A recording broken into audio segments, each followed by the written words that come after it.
Hello students, class fifth. आज हम आपका लेसन 16 लेकर आए हैं। Water sources. वाटर हमें किन सोर्सेज से पहले टाइम में मिलता था और अभी मिलता है, वो हम इसके बारे में पढ़ेंगे।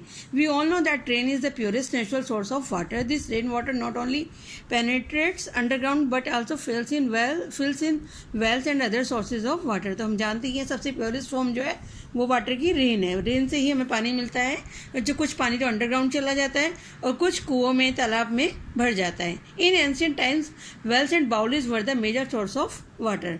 बाउलीज क्या होती थी? ये सीढ़ी वाले इस तरह के कुएं होते थे जो इसमें पानी भर जाता था और इन सीढ़ियों से उतरकर यहाँ से पानी को लिया जाता था। और कम्युनिटी एक्टिविटीज़ जो होती थी वो भी इन बाउलीज में होती थी। राजा महाराजा जो होता है ये पब्लिक के लिए इस तरह की बाउलीज बनवाते थे, इसको हम बाउलीज कहते हैं। तो well and baolis were the major source of water. However with modernisation tube wells and dams come to be widely use. अभी हम ट्यूबवेल और डैम्स को यूज करते हैं। Hundreds of years ago people were very close to nature. They believed in conserving natural resources. Effectively, they plant the colonies such as there were proper drainage, sanitation and most important clean drinking water। जो प्राचीन समय में जो plant colonies बनाई जाती थी, हड़प्पा या मोहनजोदड़ो की समय की जो बात की जा रही है, उस समय भी बहुत अच्छा सिस्टम बनाया जाता था। प्रॉपर ड्रेनेज सिस्टम होता था जिससे पानी की निकासी हो सके, सैनिटेशन और सब क्लीन ड्रिंकिंग वाटर उपलब्ध कराने की कोशिश की जाती थी राजा के द्वारा जनता को। Baolis. The rain water was collected in man made lakes और रिजर्वर्स कॉल्ड बाउलीज। उनको हम बाउलीज बोलते थे, लेक्स को। These baolis are called stepwell. Become centre for social interaction and community activities के लिए बनाई जाती थी। स्टेपवेल मतलब सीढ़ियों वाला कुआं। Gradually with deteriorating environmental condition these open sources of water were reduce to dirty marshes. लेकिन आज बदलते समय के साथ में इन्वायरमेंटल कंडीशन के कारण ये जो है गंदी हो गई हैं और अब ये हमारे लायक नहीं रह गई हैं। हड़प्पा मोहनजोदड़ो जो थे मोस्ट वेल प्लान्ड सिटीज थे उस समय के। Wells are holes dug deep underground as an easy access to water. Well जो होते हैं वो गहरे गड्ढे होते हैं जिनमें से अंडरग्राउंड वाटर को निकाला जाता है। A pulley is place over the well. A bucket is tied in the end of the rope. ये पुले है, ये बांधी जाती है और ये बकेट बांधी जाती है। जिससे बकेट अंदर जाती है तो ये पुले जो है, जब बाल्टी भर जाती है तो उसको खींच लेते हैं, रस्सी को खींच कर फिर उसको छोड़ देते हैं तो फेंक दी जाती है। इसको बोलते हैं पुले। तो a pulley is place over the well. A bucket is tied at the end of the rope which is moved around over the pulley. Most of the villages in our country have wells to draw underground water. गाँवों में आज भी कुओं का use किया जाता है underground water के लिए। Nowadays pumps are fitted. अभी ये पंप लगा दिए गए हैं जो ट्यूबवेल्स होते हैं, आपने भी देखा होगा अपने गाँवों में। तो खेती में सिंचाई भी इन्हीं से की जाती है। Are fitted in the place of traditional pulleys. These runs on the electricity. ये बिजली पे चलते हैं और ये पानी को जमीन से खींचते हैं। These are called tubewells. Hand pumps होते हैं ये, आपने ये शहरों में भी देखे होंगे, जगह जगह पर लगे होते हैं। तो deep holes and ducks into the earth to get underground water. गहरे गड्ढे खोदकर और उनमें ऊपर पंप लगा दिया जाता है जिससे हम उसको प्रेशर से जब चलाते हैं तो पानी ऊपर आ जाता है। Water is drawn out by moving the handle. जब हैंडल को ऊपर नीचे मूव करते हैं up and down continuously. Canals कहते हैं जो नदियों से नहरें बनाई जाती हैं गांवों में सिंचाई के लिए, उनको हम कैनल्स कहते हैं। And artificial waterways constructed to convey water for irrigation means सिंचाई। In this case the fields are well irrigated even if they are further off the source of water. ये जो है कुओं के बाद में फील्ड्स को सिंचाई करने के लिए यूज की जाती है। Water for travellers.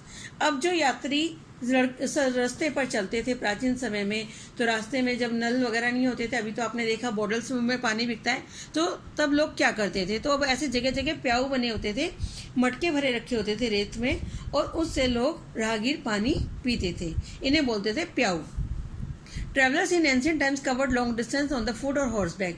पैदल चलते थे या घोड़े पर चलते थे, तब उनको रास्ते में रुकने के लिए जगह चाहिए होती थी, उनको बोलते थे सराय या धर्मशाला।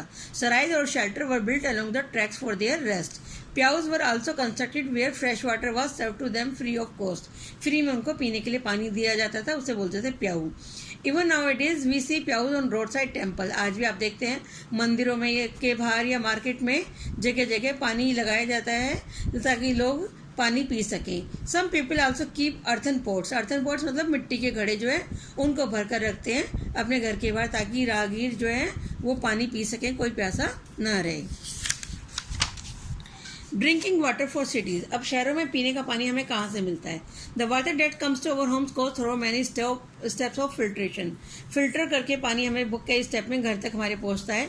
The sources offer near by river. आसपास की जो नदियाँ होती है, जैसे हमारे पास गंगा है, यमुना रिवर है, तो उनसे वाटर ट्रीटमेंट प्लांट होता है, उनसे पानी हमारे पास पहुँचता है। From here it is transported through big pipes and to the taps in our home. बड़े बड़े पाइपों से हमारे घर के टैप्स में आता है। People also use their around filter at home. और हम लोग अपने घर पे भी इस तरह के आरओ जैसे फिल्टर लगाते हैं। Irrigation fields. अब खेतों में सिंचाई के लिए क्या क्या साधन है? There are many methods of irrigation in the fields, let us understand them. Furrow irrigation, सबसे पहले furrow irrigation. In this method the fields are divided into a number of ridges and furrow. तो इसमें बहुत ये इस तरह से बांट दिया जाता है खेत को नंबर लाइंस में। और ridge include the raised ground on which the crop are grown. Furrow are filled with water.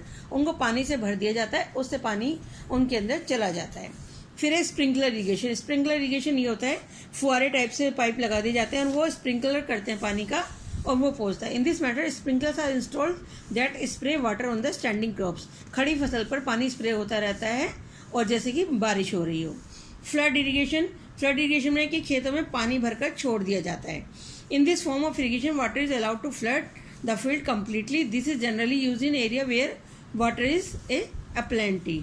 Hydro electricity. Hydro electricity होती है जो पानी से बिजली बनाई जाती है, वो अधिकतर डैम्स पे बनाई जाती है। Huge dams and reservoirs are built on the rivers to store water. बड़े बड़े डैम बनाए जाते हैं जहाँ पे जो बारिश का पानी होता है वो इकट्ठा कर लिया जाता है ताकि बाढ़ ना आ जाए। उस पानी को बाद में छोड़ा जाता है या फिर उनसे हम बिजली बनाते हैं जब उनकी ज़रूरत होती है, जब सूखा पड़ता है तब, या बारिश नहीं होती। The water is release into canals as and when required, जब जरूरत होती है। By controlling the speed of the flowing water in it can be use to move a turbine. उस पर टर्बाइन लगाते हैं।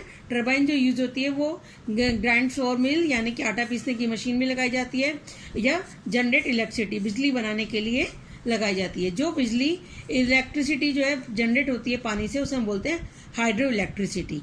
The electricity generated by what is called hydro electricity. तो ये आज हमने चैप्टर पढ़ा और अपने इसके बारे में मैंने आपको पढ़ा दिया। ये कुछ पिक्चर्स आप अपनी ड्रॉ करेंगे और इसके क्वेश्चन आंसर्स करेंगे। Thank you.